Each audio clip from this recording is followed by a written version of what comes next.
Alright. So, with the latest entry to DC's Extended Universe now in theaters, I figured it was time to update my ranking of all of the DC films ranked. Now, these are all post-2013 releases under the DC Films banner, so while it's not entirely limited to just DC Extended Universe releases, this will include every live-action release in the DC Extended Universe as well as their Black Label ones. Confusing? Yeah, but that's DC for you. Look, I just wanted to include certain projects, okay? It's my ranking. You do whatever you want on your ranking. Addition is better than omission, right? What's up, Channel Pop? Channel Pop!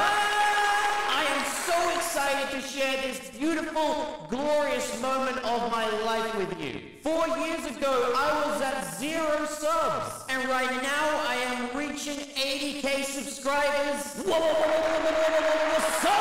We are coming, and we are coming in waves. So help us change the world and subscribe to the channel. Hit the like button, and if you want to help me be completely independently, financially independently, you can check out the link to the Patreon in the description below. Channel Pop! So, in 15th place, at the very bottom, the worst of the worst is Suicide Squad 2016. I'll be damned if this isn't one of the worst movies I've ever seen in my entire life. Any semblance of quality this absolute dumpster fire might have ever had has clearly been gutted out of it through studio interference. Laughable dialogue clearly written to be on t-shirts, a needle-scratch mixtape soundtrack clearly trying to ape what Guardians of the Galaxy did, but with the fullest intention of just releasing an album, a lack of any convincing stakes, some of the worst adaptations of Batman's Rogues Gallery that you'll ever see. Suicide Squad 2016 is an incompetent mess. There are films that are so bad they're good, and then there are films that are so bad that they are just bad, and Suicide Squad fits perfectly in that category. It's not even very entertaining either, with the second half of this film being mostly just shooty guns with no actual artistry to it. There are some turkeys that release in theaters, but I don't think I've ever seen a film quite this insulting to its audience. And for that reason, I can't think of a single redeeming quality for this film. In 14th place is Justice League, a full frontal assault on the very notion of film authorship. It is evident in every single scene that Justice League is not intended to feel the way that it does. It is not intended to play out the way that it does. Every scene in this film has clearly been reverse engineered into a candy-colored CGI fest made exclusively for babies. Joss Whedon was brought in at the last minute to completely gut out any substance that this film ever might have had, fill it with obnoxious attempts at comedy, and preppy colors so that the audiences that just didn't like the grit of Batman v Superman could be all like, ooh, Skittles! This one is a gutless corporate entity which only squeaks its way above Suicide Squad 2016 in that it at least didn't bore me to tears. But if we were ranking these films based on behind-the-scenes shenanigans, this would be absolute bottom, probably for all superhero movies ever made. A studio trying to leverage its director's daughter's death so that they could completely deface his work.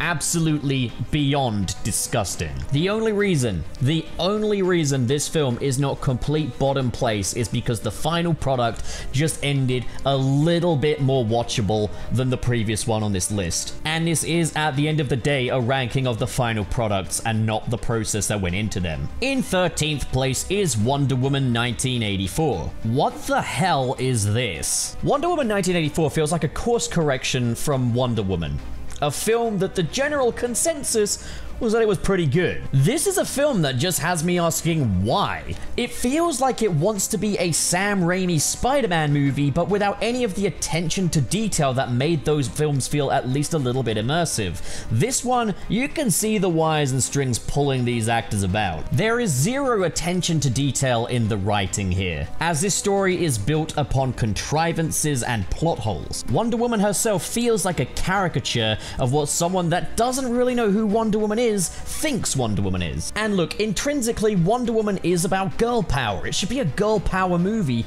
so why does this film make Wonder Woman's every happiness, her very sense of soul, entirely built upon her male love interest? And in a film that revolves all around a wishing stone, which can just make pretty much anything happen, why did they need to have Steve Trevor, said love interest, inhabit someone else's body which Wonder Woman knowingly fornicates with, and then draw so much attention to the fact that this guy isn't actually Steve Trevor? This movie is bizarrely regressive, in a way that really makes me question how a movie like this could be released today. In 12th place, we have Black Adam. Now, while I would consider Black Adam to be a stinker, I did at least get quite a bit of enjoyment from this one. One word that can describe Black Adam is drunk. It feels like watching your drunk friend. And yeah, he's doing some things that are really funny, surprisingly impressive in places, but by the time he's been hanging around in your house too long, you kind of just want him to leave, and that's the problem, is Black Adam absolutely outstays its welcome, but it is also just disappointing to see the DC Extended Universe hitting the source again after so many successes. While the problems that plagued the production of films like Suicide Squad 2016 and Justice League are not present here, the film as a product unfortunately falls into a lot of the traps that those films fell into. Unearned team-ups, wafer-thin characters, dialogue that feels like it should be on the side of a lunchbox, painful meta-humor, a lack of real stakes. This unfortunately ends up being a very low-quality movie that doesn't know what it wants to be, but it is kind of entertaining watching this film try and decide on that. There's plenty of entertainment to be had from this one, but it is a very poor quality release, especially considering the time at which it came out, when the DC Extended Universe seemed to be getting back on its feet. In 11th place is Wonder Woman. Now, I know that this one is probably gonna cheese a few people off, and like get a grip, it's just my opinion, but also just, I find Wonder Woman to be just alright. It's a perfectly solid film which definitely flounders a little bit in its third act. However, as far as a first movie for Wonder Woman goes, I mean, this is fine. This is not to be sneezed at. The third act is weak as water, as are the villains, but the film itself does Wonder Woman justice, and I think that's commendable enough. But in the grand scheme of things, this one's just a little bit forgettable. In 10th place is Aquaman. Aquaman has a very fantastical story, and it wants you as an audience member to take it somewhat seriously, and I respect that. But it just hasn't quite nailed it. It's not quite there. And it struggles between being a film that wants to embrace the comic booky silliness with things like octopuses drumming and stuff like that, and a film that wants you to kind of take it a little seriously too.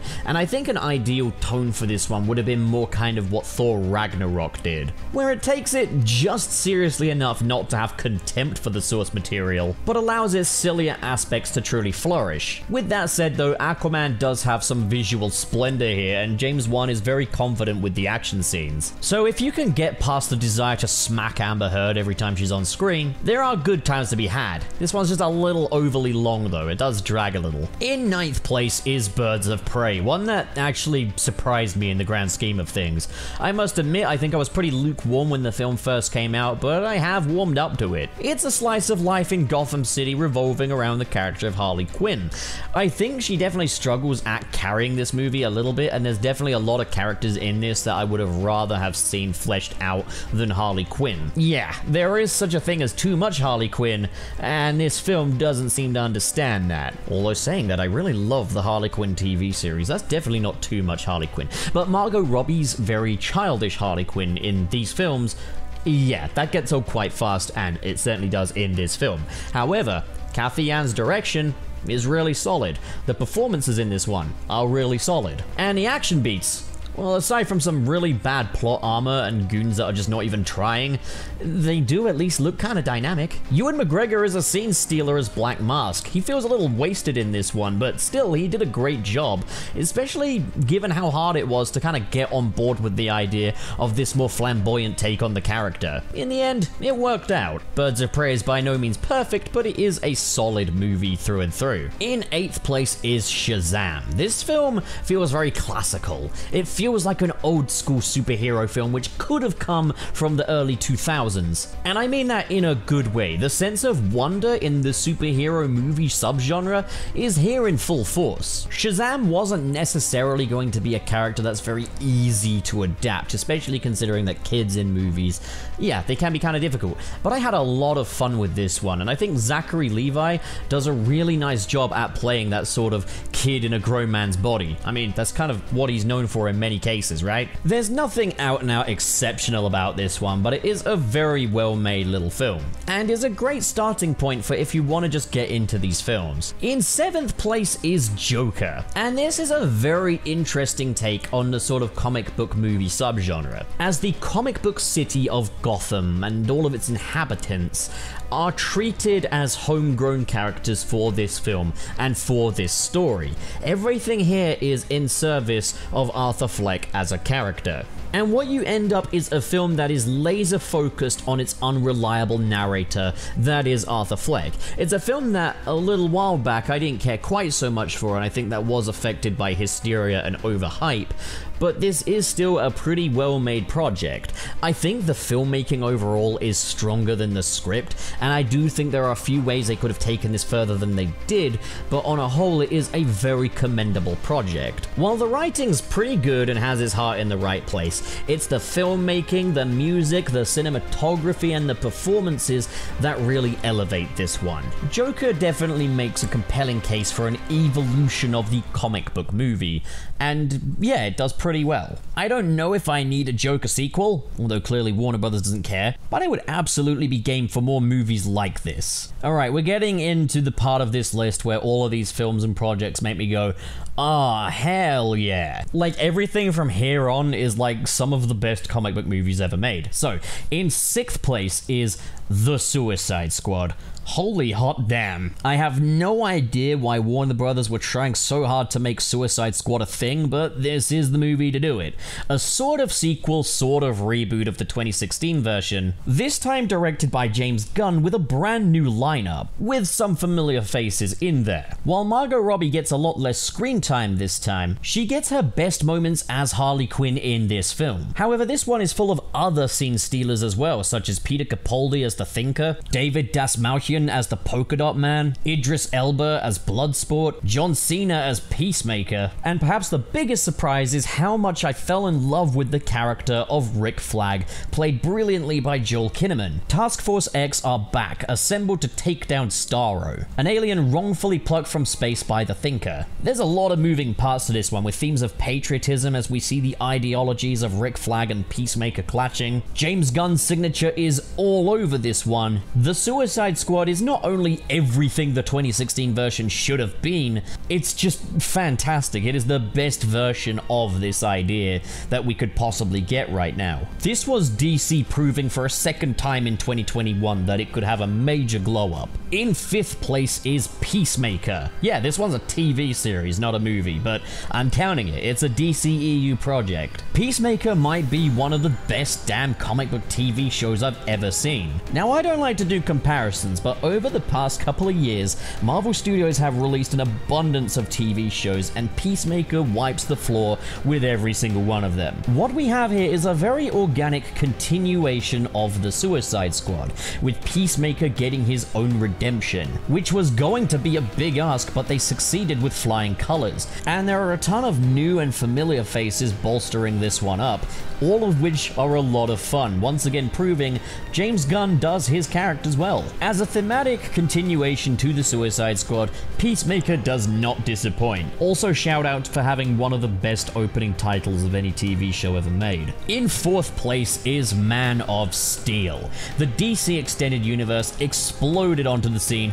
with this divisive film. What we have here is a film that deconstructs Superman in a very interesting way, while still honoring the character. Much like the original Richard Donner film, we've got a film about this very idealistic American coming to a very cynical world, which isn't sure what to make of him. And a lot of attention is drawn to the idea that Superman is this alien that is embracing Earth and its customs and cultures. And on the opposing side is the Kryptonian fundamentalist General Zod. The themes of immigration, fear, and terrorism are all on display here. Man of Steel is a film with a lot on its mind, but it never fails to make way for Superman as well.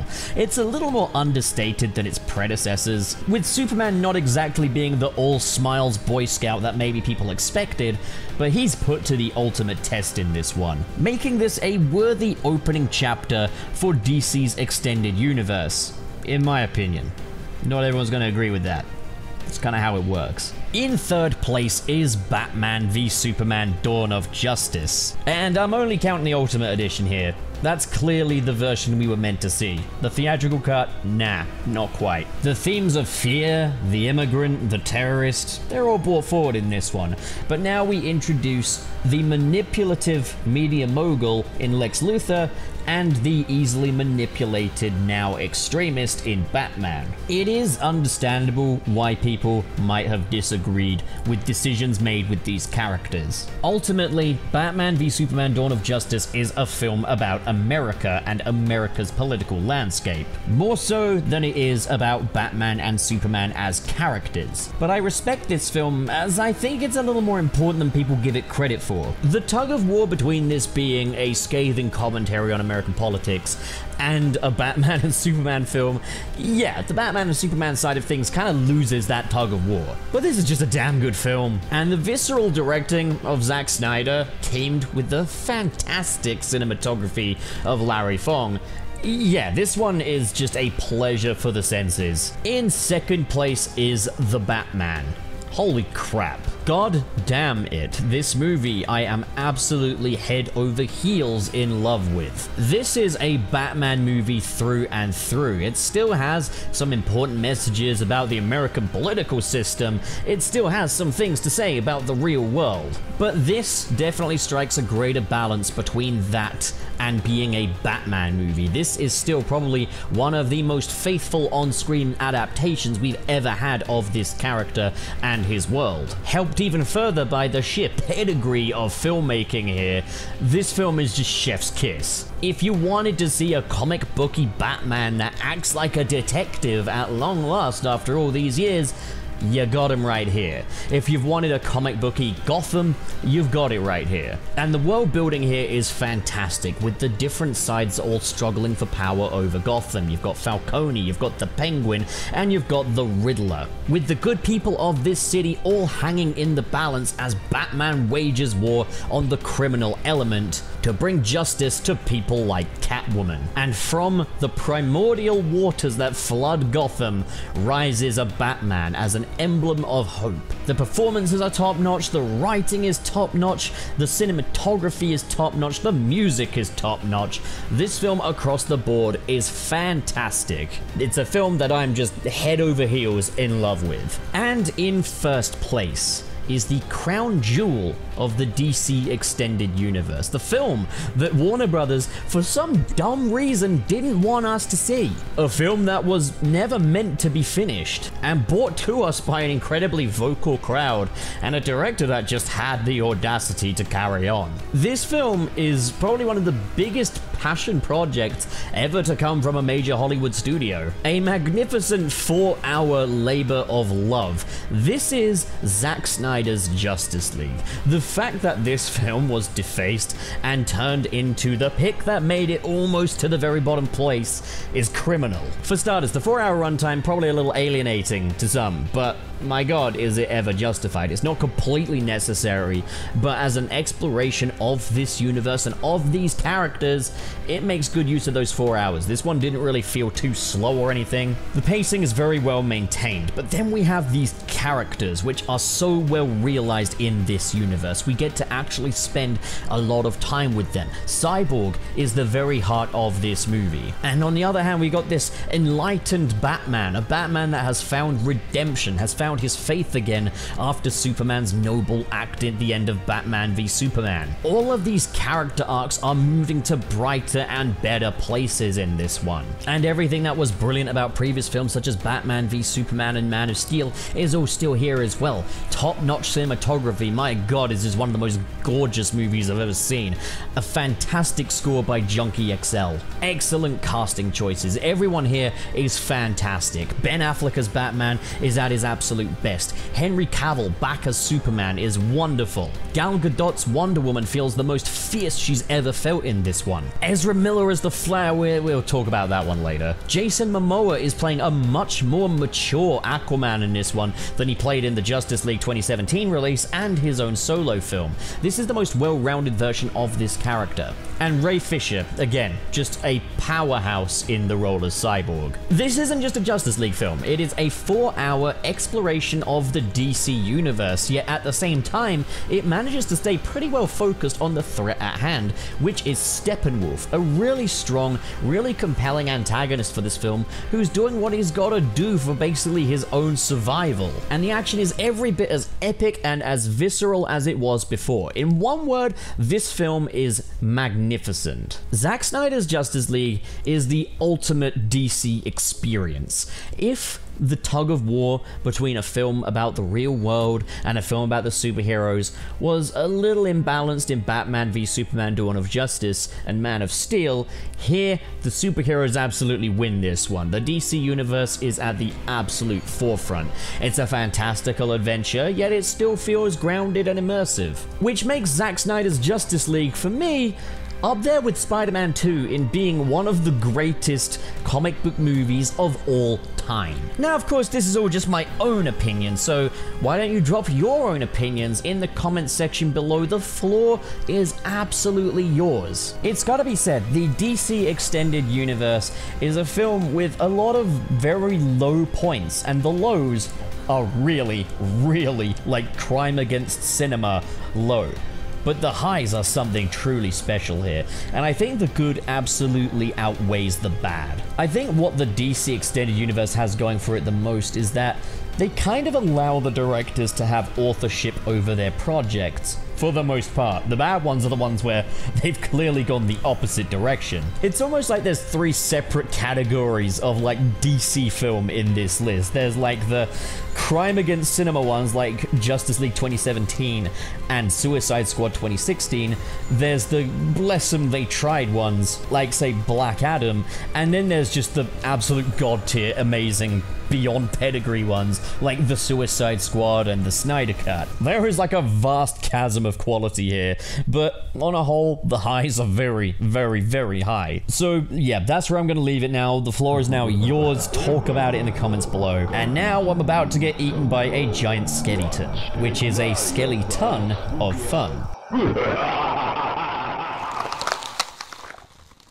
I say, you've made it to the end of the video! Congrats! No, but seriously, thanks a bunch for watching. And just now, I'll be extending a special thanks to the patrons in the $10 tier, who are the astonishing Adam Myers, the ever-so-kind King K, the limitless legendary Ray Ray, the marvelous Mr. SP, the spectacular Sergio, and the thunderous That Jordo, which is more evidence that I've really got to stop doing these alliteration adjectives. I gotta find another way to make you guys feel special. What an amazing and generous bunch of people. Thank you guys so much for your support. And if you want to join the ranks of these amazing people right here, the link to my Patreon is in the description below. Guys, these are not the easiest times in the world financially, so every little bit you folks are donating is doing wonders. I really would love to be able to do YouTube as a proper fully fledged career someday. It might just be a pipe dream, but maybe you guys can prove some people wrong. But of course, if donations aren't your thing, then, well, it means plenty to me that you just hit that cute little subscribe button over there. I didn't mean hit that way. Well, that's me done for the day. Thanks a whole bunch for your support, and have a fantastic day.